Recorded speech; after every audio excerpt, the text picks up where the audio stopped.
In the fall of 2009, there is a stretch of land in Prospect Heights, Brooklyn, that looks like the end of something. 22 acres of rail yard, rusting track, chain link fence, weeds pushing through gravel, sitting next to one of the busiest transit hubs in New York City. If you had stood at the corner of Atlantic and Flatbush that October, you would have seen commuters pouring out of 9 subway lines and the Long Island Railroad, flowing around this dead zone like water around a stone. 6 years earlier, a developer named Bruce Ratner had announced he was going to turn this place into a city within a city. 16 skyscrapers designed by Frank Gehry, an NBA arena, thousands of apartments, a whole new neighborhood conjured out of rust and ambition. The architectural models had gleamed under gallery lights, swooping, organic towers in Gehry's unmistakable style, titanium and glass. Brooklyn reimagined as Bilbao. By 2009, those models were in storage. The economy had collapsed. Forest City Enterprises, the Cleveland-based parent company behind the project, had watched its stock price fall from $60 a share to under $5. The Gehry design was formally dead, too expensive by billions in a world where no bank would return your call. Lawsuits from community groups had gone all the way to New York's highest court. The New Jersey Nets, purchased specifically to anchor the arena, were playing in a temporary arrangement across the river. And every serious developer in America, when asked about Atlantic Yards, used the same word: cursed. The person who decided it wasn't cursed was a woman most of those developers had never heard of. Her name was Mary Ann Gilmartin, and she had been inside the project for years, not as the famous face, not as the one who cut ribbons or gave quotes to the Times, but as the person who sat in rooms with city agencies and state authorities and union leaders and figured out how things actually got built in New York. She was about to become president of Forest City Ratner Companies. She was about to take the most politically toxic development site in the 5 boroughs and deliver it. And when it was done, the arena built, the towers rising, the neighborhood taking shape, almost no one outside New York real estate would know her name. This is a story about execution, about what it actually takes to build something enormous in a city that makes building almost impossible, and about the specific kind of invisibility that attaches to a woman who runs the machine while someone else's name is on the building. Gilmartin grew up in New York. She went to Georgetown, got an MBA, and before joining Forest City Ratner in the 1990s, she worked in government affairs and public-private development. The unsexy, procedural, relationship-intensive work that most people outside real estate have never thought about for a single second. In New York, though, that work is the entire game. You cannot build a large project in this city without navigating a thicket of agencies, review boards, community processes, and political relationships so dense that many developers simply give up and build in Dallas instead. Gilmartin did not give up. She learned the thicket the way a surgeon learns anatomy, by spending years inside it. Her proving ground was the New York Times building, the 52-story Renzo Piano Tower on 8th Avenue that Forest City Ratner co-developed with the Times Company. That building was completed in 2007, and it taught Gilmartin the particular grammar of New York megaproject development. How to negotiate with institutional tenants who have opinions about everything. How to manage architects whose vision exceeds your budget.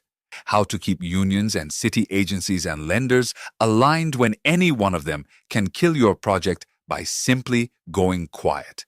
She was good at it. But the Times building was a Manhattan office tower. Complex, yes, but legible.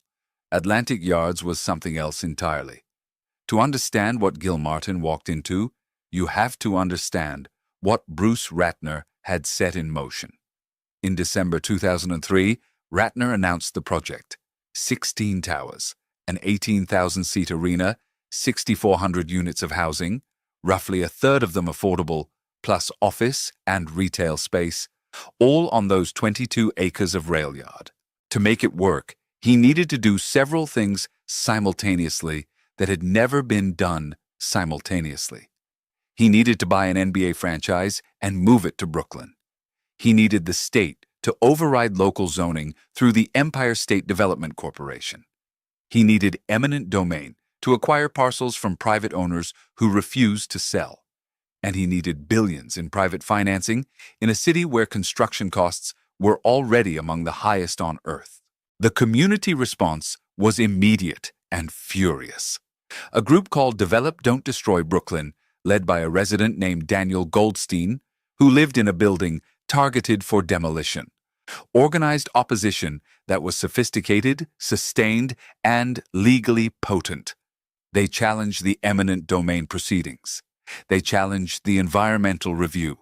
They packed community board meetings in school auditoriums. Fluorescent lights, folding chairs, 3 hours of testimony from homeowners, many of them long-term Black and Caribbean American families, who had watched Brooklyn change around them and were not interested in watching it change further at their expense. The lawsuits went all the way to the New York Court of Appeals, which ruled in 2009 that the state's use of eminent domain for the project was constitutional. It was a landmark decision, and a bitterly contested one. Dissenting judges argued that the blight finding had been manufactured to benefit a private developer. The legal questions it raised, echoing the Supreme Court's Kelo decision 4 years earlier, remain unresolved in American law. And then, the money disappeared. The 2008 crash did not merely slow the project, it nearly killed the company behind it. Forest City Enterprises' stock chart from that period looks like a cliff. $60, then $40, then $20, then $5. Credit markets froze. The Gary design, estimated at over $4 billion, was abandoned. The arena had no financing. The Nets had no arena. And the community opponents who had been fighting for years could reasonably look at the wreckage and think they had won. This is the moment Gilmartin stepped forward. Not from the outside. She had been there all along, managing the political and governmental relationships that kept the project's approvals alive even when the money was gone. But the formal shift came when Forest City Ratner restructured its leadership. Ratner moved to chairman. Gilmartin became president. The most controversial development in Brooklyn now belonged operationally to a woman the public had never heard of. Her first task was the arena. Without the arena, nothing else could happen. It was the anchor tenant, the political justification, the proof of concept. The Gary design was gone. In its place, shop architects produced something radically different. A rusted steel shell, core 10 steel that would weather and age, brownish orange and deliberately industrial. Not Manhattan glass, Brooklyn iron. But a design is not a building. A building requires money, and no American bank was writing checks in 2009 for a cursed Brooklyn arena. So Gilmartin found money where it was available. Mikhail Prokhorov, the Russian billionaire, bought an 80% stake in the Nets and a 45% stake in the arena project for approximately $200 million. Think about that for a moment. The arena that defines Brooklyn basketball, the building where you have watched the Nets play, where Jay-Z performed on opening night, where millions of people have gathered, exists because a Russian oligarch wrote a check when every American institution had closed its checkbook. Gilmartin also renegotiated the project's relationship with the building trades unions. This is the kind of work that never makes headlines but can save or destroy a project. New York construction is union construction, and union labor is expensive. But union support is also political currency. Without labor backing, the state approvals that kept the project alive could evaporate. Gilmartin needed both. manageable costs, and political support. She got them. On September 28, 2012, the Barclays Center opened with a Jay-Z concert. 8 sold-out shows. Jay-Z, who held a small ownership stake in the Nets and who was from Brooklyn, stood on that stage and played to a crowd in an arena that, 3 years earlier, most of the industry had written off as a fantasy. The building had come in on time and roughly on budget at about $1 billion. In New York City, where nothing is ever on time, this was not just competence. It was a minor miracle. And most New Yorkers, if asked who built it, would have said Bruce Ratner. She was not finished. After the arena, Gilmartin turned to the residential towers and made what was arguably the boldest decision of her career. She committed to modular construction at a scale never previously attempted in North America. The first residential building, 461 Dean Street, would be a 32-story tower with 363 units, and it would not be built the way buildings are normally built. Instead, apartment modules, essentially finished rooms, complete with kitchens, bathrooms, wiring, plumbing, would be manufactured at a factory in the Brooklyn Navy Yard, loaded onto flatbed trucks, driven through the streets of Brooklyn at 3 in the morning, and stacked on-site by crane, one on top of another, 32 stories high. The logic was seductive. Factory construction could be faster, more predictable, cheaper, especially in a city where on-site construction costs were staggering. If it worked, it could change how affordable housing got built in America. You could not afford to build affordable housing in New York using traditional methods. So Gilmartin decided to stop building it traditionally. The execution was brutal. The tolerances for modules that had to align precisely over 32 stories were extraordinarily tight. Early production runs at the Navy Yard factory had quality problems. The timeline slipped. Costs ran over. There were stretches where the project looked like it might become the industry's most expensive cautionary tale. It did not. 461 Dean Street was completed in 2016. At 32 stories, it was the tallest modular building in the world. The cost savings had not materialized as projected. Forest City did not repeat the modular approach for subsequent towers, which tells you what you need to know about the economics. But the building stands. People live in it. And behind its conventional exterior cladding, invisible to anyone walking past, is the fact that their apartments were assembled in a factory and driven through sleeping Brooklyn on trucks. She built apartments on wheels, and then she stacked them to the sky. By 2014, the full build-out of what was now rebranded Pacific Park Brooklyn required more capital than Forest City could deploy alone. Gilmartin negotiated the sale of a 70% stake in the residential portion to Greenland USA, the American subsidiary of a Chinese state-owned enterprise. The deal was reportedly valued at around $200 million, plus Greenland's commitment to fund future construction. A Brooklyn housing project, partially funded by the Chinese government. The globalization of American real estate made literal, one unit at a time. The full project plan called for 15 buildings, roughly 6,400 housing units, about 2,200 of them affordable, 8 acres of public open space, and retail. The projected total development value at full build-out, which is where the $7 billion figure comes from, is an estimate, not an audited number. It includes phases not yet completed. Gilmartin did not own this project. She did not pocket $7 billion. She was the executive who ran it within a corporate structure for a publicly traded company. The distinction matters because the real story is not about personal wealth. It is about what it means to spend a decade of your professional life executing something this complicated, this contested, this consequential, and to have the credit default to someone else's name. Here is what she was managing simultaneously: for years.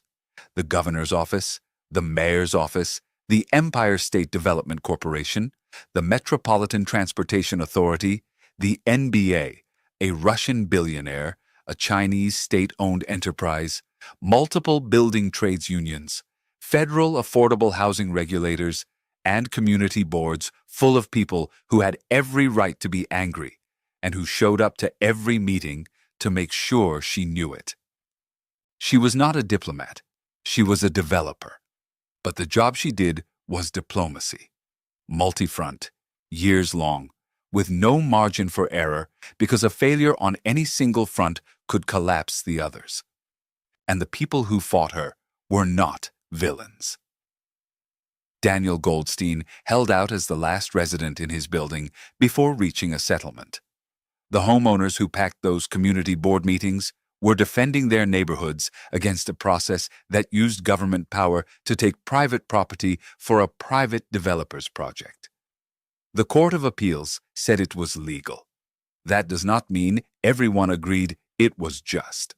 The Community Benefits Agreement, signed in 2005 between Forest City Ratna and a coalition of community groups, promised affordable housing, local hiring, community amenities. Whether it delivered on those promises depends on who you ask. Some original signatories later said the agreement was largely unenforceable. Others point to the thousands of affordable units now being built. The honest answer is that it is both, a genuine commitment and an imperfect instrument. Gilmartin built the thing and agreed to make roughly a third of the apartments affordable. Whether that was justice or compromise depends on which side of the chain-link fence you stood on. In 2018, Brookfield Asset Management acquired Forest City Realty Trust for approximately $11.4 billion. Forest City, the company Gilmartin had run in New York for years, ceased to exist as an independent entity. She left. Over a decade of her professional life, the arena, the modular tower, the Prokhorov deal, the Greenland Partnership, the lawsuits, the community boards, the unions, the agencies, the construction, the politics. And when the parent company was sold, she walked away and started over. In 2019, she co-founded L&L Mag with David Levinson, pursuing new development projects in New York and Miami. She remains a prominent voice within the industry. Outside of it, she remains largely unknown. There is a question worth sitting with.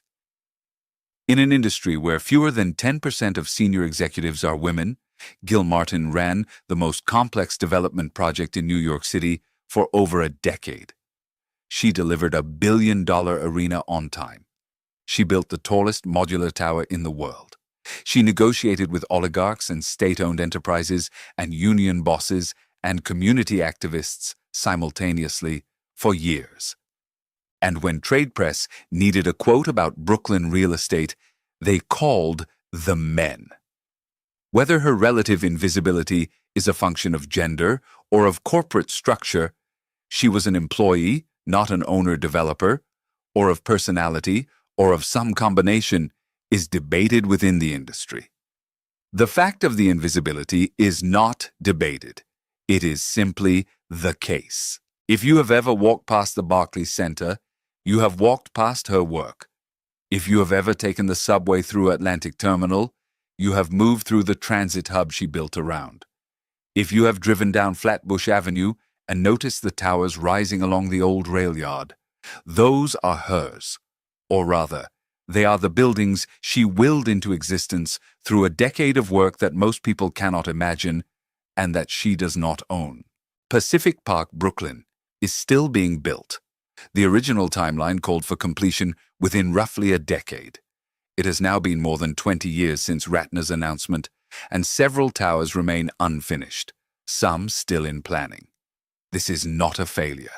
This is the actual timescale of transformative urban development, which bears no resemblance to the clean narratives we tell ourselves about how cities change. Cities change slowly, expensively, litigiously, and through the sustained effort of people whose names do not end up on the buildings. Her name is not on any of the buildings. The buildings are there anyway. Thousands of people wake up in them every morning. They make coffee, they check their phones, they take the train to work. They have no idea who Marianne Gilmartin is. Some of them are living in apartments that were built in a factory, loaded onto a truck, and driven through Brooklyn at 3 in the morning while they slept. The woman who made that happen is across town, building something new. The cranes are still turning over Prospect Heights. The neighborhood she started is still becoming itself.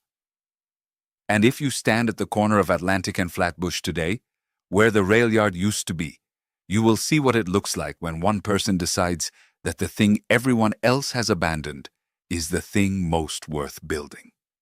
You will not see her name anywhere. But the buildings will still be standing long after the name on the ribbon is forgotten. That is the work. That is what execution looks like. And that, whether anyone remembers it or not, is enough.